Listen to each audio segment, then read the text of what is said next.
Este programa é um oferecimento do Hospital da Obesidade. Sabe, às vezes a gente lê uma manchete que parece, sei lá, ficção científica. Foi o que eu senti lendo as fontes de hoje. E eu tive a mesma sensação. Um medicamento injetável, de uso semanal, que entrega uma perda de peso tão, mas tão intensa, que começa a competir de frente com a cirurgia bariátrica. A gente está falando de uma média de quase 30% do peso corporal. É um número que muda completamente as regras do jogo. Até pouquíssimo tempo atrás, algo assim no campo dos medicamentos era impensável. Exatamente. E é por isso que a nossa análise hoje vai mergulhar fundo nisso.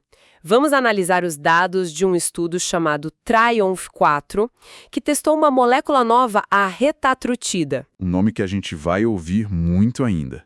Com certeza. E nosso trabalho aqui é desmontar esses números.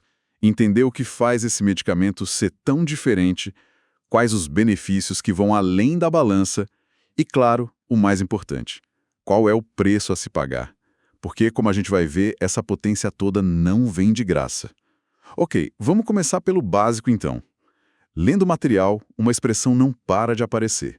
Agonista triplo. O que isso quer dizer na prática? Porque já temos outros medicamentos muito bons no mercado, né? Temos, e eles já foram revolucionários. Isso. Como a semaglutida, a tirzepatida. O que a retatrutida faz de tão diferente? Essa é a pergunta de milhões, literalmente. A grande sacada da retatrutida está nesse triplo. Os medicamentos que você citou, eles ativam talvez dois caminhos hormonais no corpo. Certo. A semaglutida foca no receptor de GLP-1. A tirzepatida, que já foi um avanço enorme, ativa tanto o GLP-1 quanto o GIP. E esses dois hormônios são fantásticos para controlar o apetite e regular a glicose, sabe? Eles basicamente dizem para o cérebro: estamos satisfeitos, pode parar de comer. É por aí, a mensagem é essa. Até aí, entendido. É a tecnologia que a gente já conhece e que funciona muito bem. Onde entra o terceiro elemento? O terceiro elemento é o glucagon, e aqui a coisa fica fascinante, porque por muito tempo o glucagon foi visto quase como um vilão no contexto do diabetes, por aumentar o açúcar no sangue. Sério? Sim. Mas o que os pesquisadores descobriram é que, em combinação com o GIP e o GLP-1, a ativação do receptor de glucagon tem um efeito poderosíssimo no gasto de energia do corpo. Espera aí, então a ciência por trás disso é quase como uma estratégia de pinça.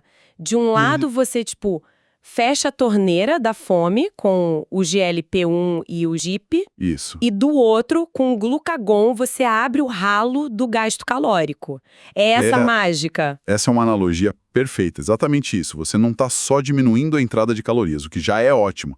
Você está ativamente aumentando a saída, acelerando o metabolismo. Queimando mais. Principalmente quebrando a gordura que está estocada no fígado. É uma abordagem assim de 360 graus para correção metabólica. É por isso que os resultados são tão potentes. Não é só um ajuste, é quase um reset no sistema. E essa potência fica claríssima quando a gente olha para os números, que são de cair o queixo. São mesmo. A perda de peso média na dose mais alta testada foi de 28,7% em 68 semanas. Para a gente ter uma ideia do que isso significa na vida real, o peso médio dos participantes no estudo era de 112 quilos. Uma população com obesidade significativa. Exato. Uma perda de 28,7% significa que, em média, eles perderam 32,3 quilos. É uma transformação corporal completa. 32 quilos, isso é o peso de uma criança de 10 anos, sabe? É como se a pessoa deixasse de carregar um filho nas costas o dia inteiro. O impacto na qualidade de vida, na mobilidade,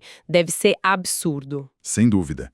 E os dados mostram que não foi um resultado isolado. Quase 40% dos participantes que usaram a dose mais alta perderam 30% ou mais do seu peso. Quase metade deles. E 1 em cada 4, 24% deles, perdeu mais de 35%. Quer dizer, a gente está falando de um resultado que coloca esse remédio em outra liga, competindo de igual para igual com a cirurgia bariátrica. Algo que parecia impensável até ontem. Totalmente. Mas lendo os detalhes do estudo, uma coisa me chamou a atenção. Existem duas formas de apresentar esse resultado de perda de peso e os números são diferentes. Um é esse de 28,7% e o outro de 23,7%. Por que essa diferença? Qual deles é o real? Essa é uma observação crucial e mostra a importância de ler além da manchete. Os estudos clínicos usam métodos estatísticos chamados estimantes. O número maior, os 28,7%, vem do que a gente chama de estimativa de eficácia. Ok. Ele representa o potencial máximo do medicamento. Basicamente, ele olha o resultado dos participantes que seguiram o tratamento à risca, tomaram o remédio e não abandonaram o estudo. É o cenário ideal de laboratório. Exato. Já o número menor, os 23,7%, vem da estimativa do regime de tratamento.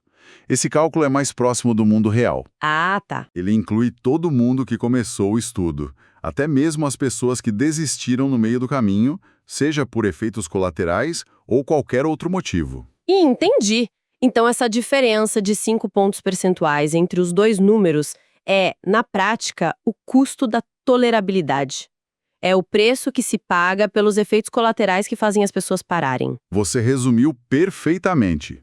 Essa diferença quantifica o impacto dos desafios do tratamento no mundo real e nos diz que, embora o potencial seja de quase 30%, na prática o resultado médio pode ser mais próximo de 24%. O que ainda é espetacular. Ambos os números são espetaculares, mas essa distinção é fundamental para a gente gerenciar as expectativas. Falando em mundo real, a perda de peso por si só já é transformadora.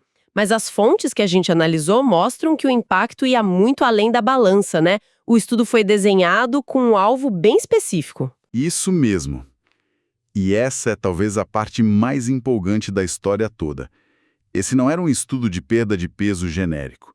O critério para entrar no Triumph 4 era ter obesidade e também osteoartrite sintomática no joelho. A dor no joelho era um foco central. Exatamente. E os resultados para a dor foram tão impressionantes quanto os da perda de peso. As fontes falam de uma redução de até 75,8% na pontuação de dor. Isso é gigantesco. É muito mais do que gigantesco, é revolucionário. Para colocar em perspectiva, estudos com outros medicamentos da mesma classe que também causam perda de peso mostraram uma melhora na dor da ordem de 42%. Então a retatrutida praticamente dobrou esse efeito. Dobrou. E isso nos diz algo muito, muito importante, que não é só porque a pessoa ficou mais leve que o joelho dói menos. Eu sempre achei que a lógica era simples. Menos peso, menos carga na articulação, menos dor. Essa lógica é parte da explicação, com certeza.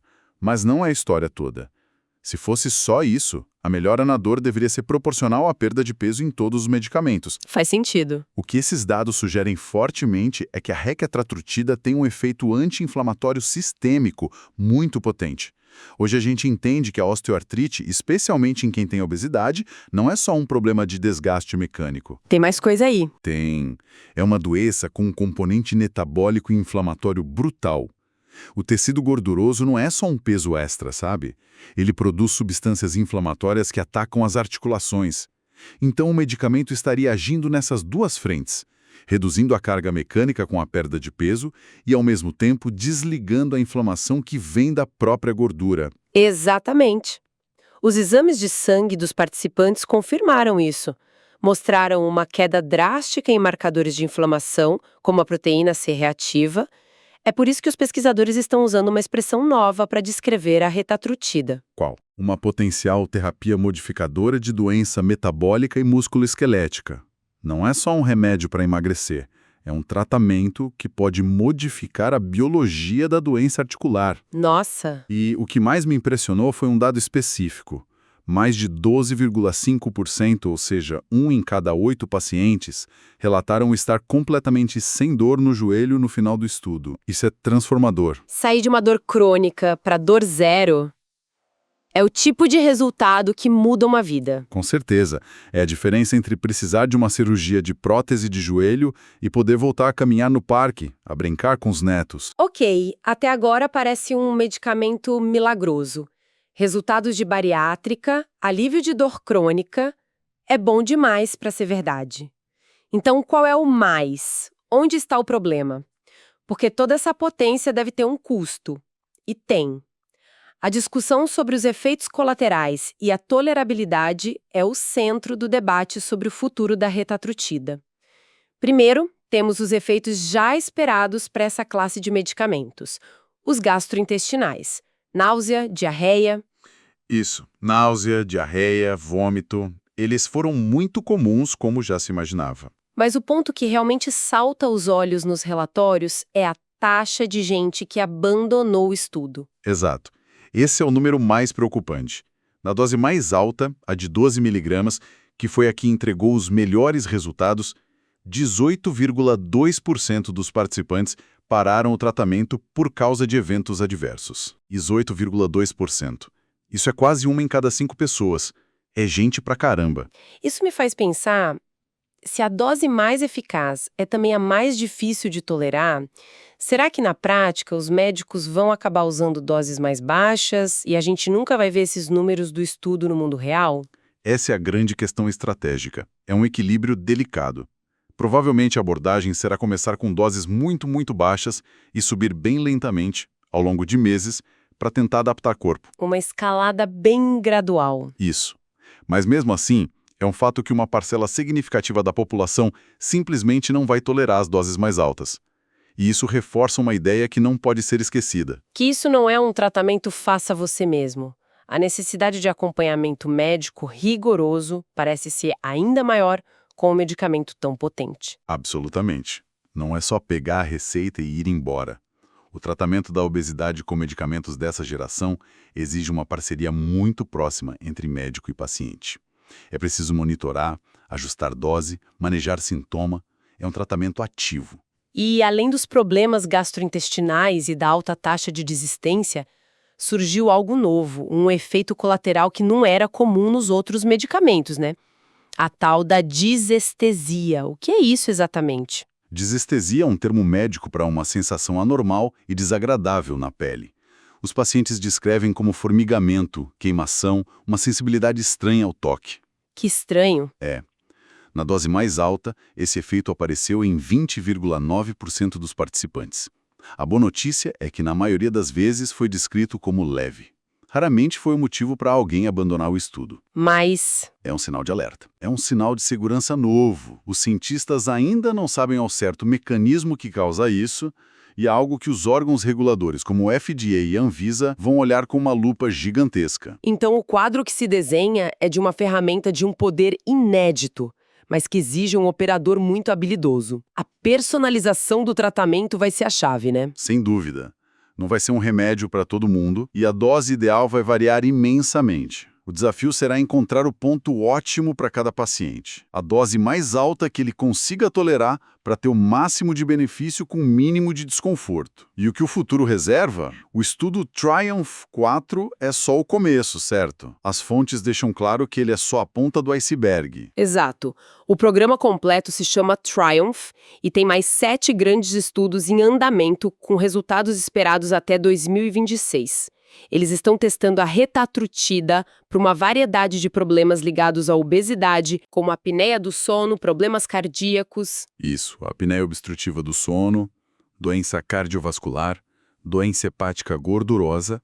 A ideia é mapear todo o potencial terapêutico da molécula. E existe uma expectativa no ar de que os resultados de perda de peso podem ser ainda melhores nos próximos estudos.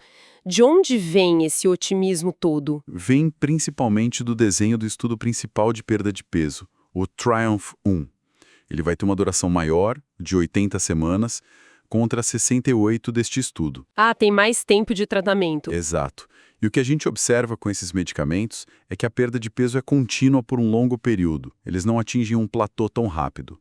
Com mais 12 semanas de tratamento, muitos analistas acreditam que a perda de peso média no Triumph 1 pode, pela primeira vez na história da farmacologia, cruzar a barreira dos 30%. Se isso acontecer, a linha que separa tratamento clínico e cirúrgico fica borrada de vez. Com certeza.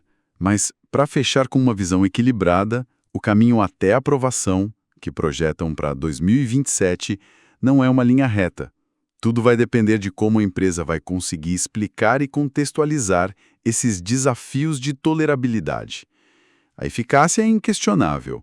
A questão é, A que custo? E como esse custo pode ser gerenciado? A resposta para isso vai definir o lugar da retratrutida na medicina. Ok, vamos recapitular o que vimos.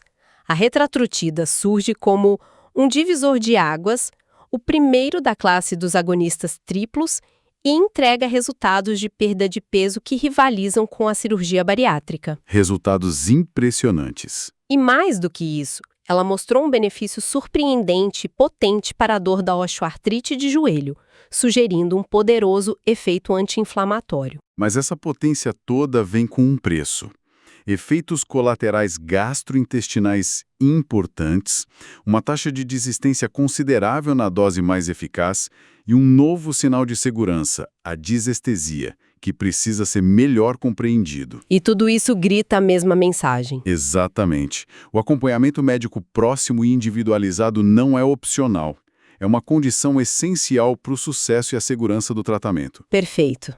É o fim da ideia de pílula mágica e o começo da era da medicina de precisão para a obesidade. E isso nos deixa com uma reflexão para o futuro, né? Nós estamos claramente saindo de uma era de medicamentos que gerenciam o peso, por uma nova era de medicamentos que podem, de fato, resolver problemas complexos que antes eram domínio exclusivo da cirurgia. Como a necessidade de uma prótese de joelho. Exato. E a minha pergunta é, à medida que a gente cruza essa fronteira, como os sistemas de saúde, os médicos e a sociedade vão se adaptar? Como vamos incorporar uma terapia que é, ao mesmo tempo, um tratamento metabólico, cardiológico e ortopédico? Isso vai exigir uma mudança de paradigma na forma como a gente enxerga e trata a obesidade e todas as suas consequências. Este foi um oferecimento do Hospital da Obesidade.